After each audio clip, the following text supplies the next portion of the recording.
Good morning. Denise Dryden here. And for those of you who are unfamiliar with me, I'm a coach, I'm a teacher, I'm a guide, and I work with relationships. Which is also what Libra does. And so this is my card. It's adjustment. It's justice. It's how it's balanced. And so the relationships are always about, you with yourself, you with others, you with the world, and you with spirit. So however here's this other piece. It's what's this relationship about? So today what I want to talk about is that we're coming up on a period of some real challenging truths. And I can say that because I follow astrology, I look at the planets, and I'm also watching the news and watching this, and I'm like, I think we're getting ready for something really big to drop. And I have some experience with that through some of the work that I've done when truths come out. So I thought I would share with you some ways to navigate through that.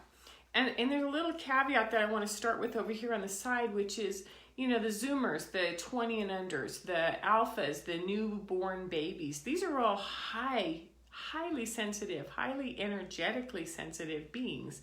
And they're picking up on things.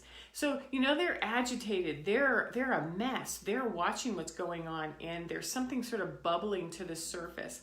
And so today, on Sunday, the 28th of March, what we have is a full moon. We have a full moon literally in about 2 hours from this broadcast, right? So this full moon is in Libra.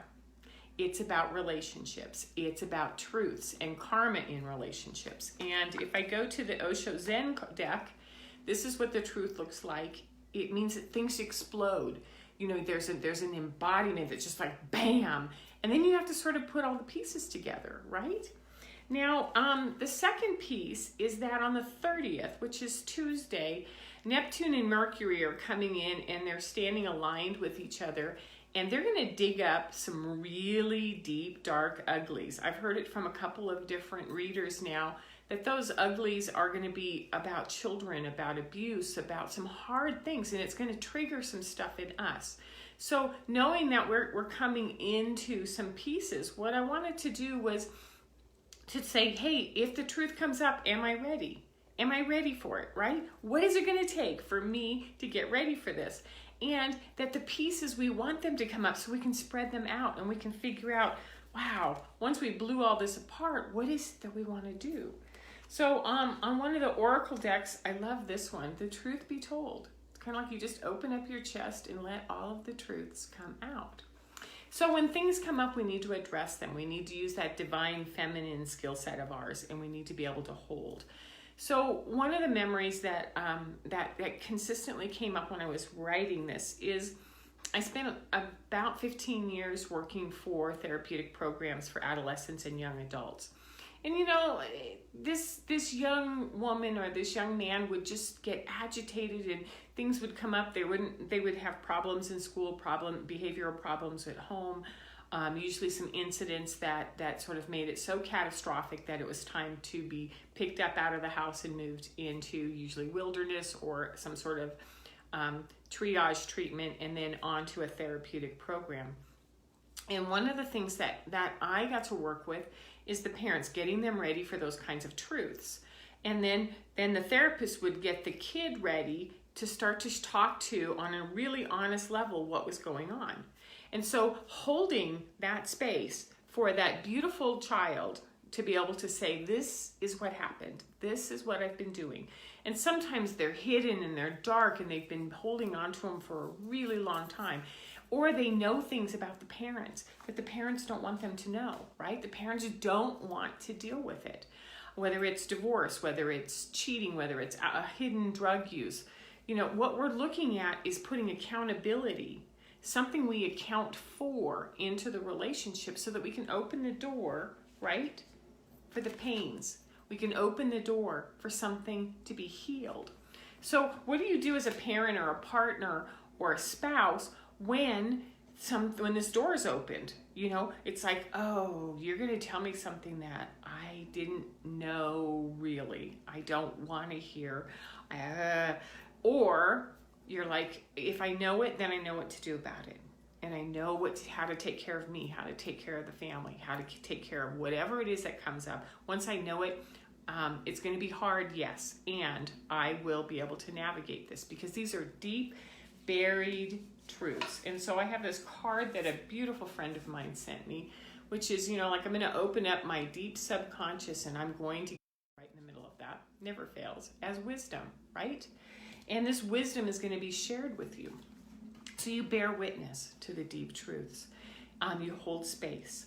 And you make it safe for them to talk and to be able to tell you what's going on. Because what happens is once these truths are out, they start spinning in action. They start, first they were bubbling, and then they start spinning, and then it goes into how we handle these is how we move forward.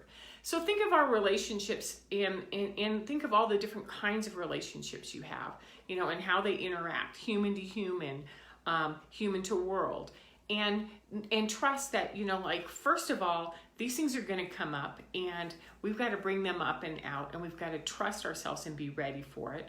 And it might be something like a partner tells you what's really been going on with them. Might be a kid telling you about some abuse that they've been hiding, or drug use, or something that you're like, oh no, I don't even know how to recover from some of these things. I've worked with parents who have suicide in their children, whether it's their teens or their young adults, and there's letters of truths. There's pieces as they start to put it together. There's investigations, whether it's financial investigations, whether it's police involved, or whether it's news investigations, that they bring up some really ugly stuff. Other instances are when you may be channeling and the channel says that this is what's going on, and you're thinking, I don't know how to deal with that. And it's devastating, right? Or when the social media puts up something and you're thinking, oh, I don't know how we as a world are going to recover from this. So what we do is we have tools. So what I want to walk you through is those tools. So how do you hold space when deep truths show up? Okay. First and foremost is that you sit or you stand very still and in balance, and you maintain your breathing and you keep eye contact, because you're now becoming a witness to something that is being birthed up and out. It's coming to the surface. Number 2, you open up your energy system, your body stance, your heart, and you hold compassion and you release judgment. You cannot go, oh no, and what about this, and what about this? You have to just sort of relax it and open it up and become receptive. Okay? Number 3, resist the urge to ask, to deflect, to deny. Oh, no, that didn't happen. No, you got that wrong. You can't go into a reaction. What you can do, because this isn't about you. This is about letting that piece of truth through that person or those people or that instance come forward. Number 4, you listen. You take it all in. Tell me more. Tell me more. And you gather information. Because what you want to know is, what is it now that I didn't know before, and how do I work with this? Because you're in service, you're a witness, and you're also gathering information. Number 5 is, this is going to push you past every single one of your skills or experiences to hold and listen and not want to shut down and say, that's enough for right now, or this is too much. You just have to keep holding and listening and let it sort of flow over you, kind of like this watery glass here. Just let it flow right over you. Number 6 is you let it unfold, like you're witnessing a storm, an event, a movie. This is where we go into temperance, which is, I'm hot, I'm angry, I'm hurt, I'm sad, I'm terrified. Because what we're doing is we're holding faith. And faith is an intelligence of, I'm gonna use every cell in my body to gather information and feel what this is, experience it, and let it unfold as a witness.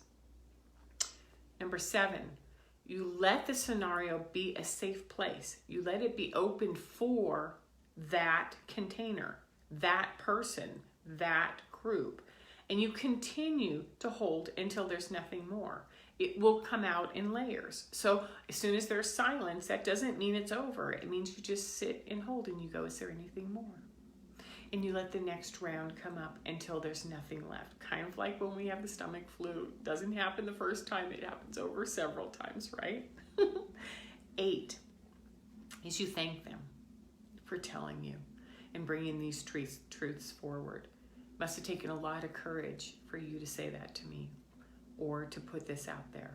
I really thank you for trusting me to be able to do that. And so what you do is you thank, you have gratitude for those involved. You have gratitude for the collective, for letting you know that there are and have been truths there that you are now able to handle. Okay, number 9, you take care of yourself. Your energy system just experienced a full multi-dimensional like vomit drop, you know, and you're sitting there with layers and layers of things that are going to take some time for you to ponder and integrate. Of course it is. So you take care of yourself and you give yourself some space. And number 10, most important, is that you seek support. You are now going to have to change your entire reality of what you thought the world was, your world, your family's world, your son's world, your daughter's world, your country, whatever it is. You now have to integrate a new perception, okay? And you get to choose to build it forward, which is, now that I know this, what is it that I'm going to choose to take forward with me? And you choose to grow. So when these truths come out, they are not easy at all. I'm not diminishing them. They're going to be the hardest things that you do. And what you do is you lean in and you listen for the truth, right? You listen with all of your body. In your bare nakedness, you're completely exposed. And you let that truth come in, because from that point forward, you then get to go back into, how do I create balance with this new information? So these are the kinds of things I do every Sunday. If this is your first time, subscribe, like, get on the list. And if you're one of my favorite followers, just know that this has been a process of bringing this big one to the surface. And I thank you so much for watching. Have a good Sunday. Have a good full moon. Buckle your seatbelts on Tuesday, and I'll see you next Sunday. Take care. Bye-bye.